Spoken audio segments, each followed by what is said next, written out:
En Syrie, Vladimir Poutine est en contact avec les représentants de l'opposition armée syrienne qui ont garanti la sécurité de ses bases militaires, des installations du personnel et des diplomates russes.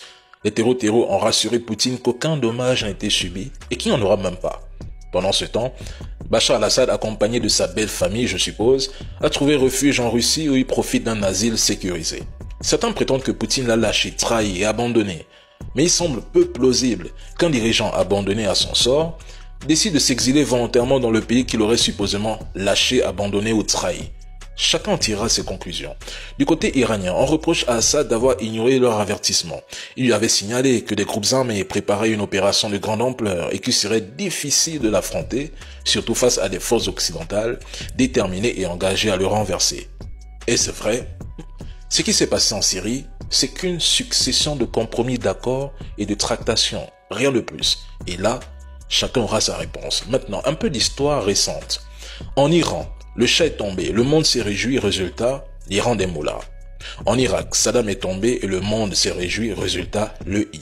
En Afghanistan, Ashraf est tombé et le monde s'est réjoui, résultat, les talibs. En Libye, Kadhafi est tombé et le monde s'est réjoui, résultat, la déstabilisation du Sahel. En Syrie, Bachar est tombé et le monde se réjouit avec l'entité qui rôde, les Kurdes, Erdogan, les États-Unis et un éventuel nouveau régime. Qu'obtiendra-t-on? Bonjour la famille, j'espère que vous allez tous bien. Si vous êtes nouveau, n'oubliez pas de vous abonner à la chaîne et activer la cloche des notifications. Merci. Mes chers Africains, observez la situation en Syrie. Au Mali, au Burkina Faso et au Niger, nos leaders issus de coups d'État révolutionnaires sont systématiquement qualifiés de juntes ou de dictateurs par les médias français.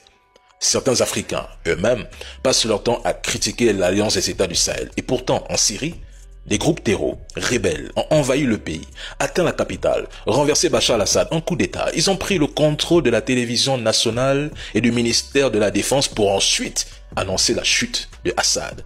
Ces mêmes groupes, qui ont des liens avérés avec Al-Qaïda, financés et armés par les USA, ont été applaudis et salués comme des héros et des révolutionnaires par ces médias occidentaux et africains amoureux de l'Occident. Leur chef a même eu le droit à des interviews dans des médias internationaux, alors qu'il s'agit de rebelles liés à des organisations terroristes dans le passé. Pendant ce temps, ces mêmes médias critiquent l'AES, ses objectifs et ses leaders sous prétexte qu'ils sont militaires et ont pris le pouvoir par la force. Cette situation rappelle celle de Prigojine. Quand il s'est opposé à Vladimir Poutine, il a soudainement été peint comme un patriote russe courageux par les médias occidentaux. Mais dès que son opération a échoué, ils ont repris leur campagne de dénigrement. Cela montre une incohérence flagrante et un traitement partial dicté par leurs propres intérêts. Le peuple syrien a le droit de changer de dirigeant, c'est une évidence. Mais pourquoi applaudir une révolution syrienne menée par des groupes armés terror-rebelles tout en salissant nos révolutions en Afrique dans l'AES? Pourquoi les mêmes qui acclament les changements en Syrie méprisent-ils l'AES en la réduisant à un simple groupe de militaires putschistes? Africains, tirez les leçons de ce deux poids deux mesures. Posez-vous des questions sur les discours que l'on vous impose et sur ceux qui dénigrent systématiquement nos luttes tout en glorifiant celles des autres.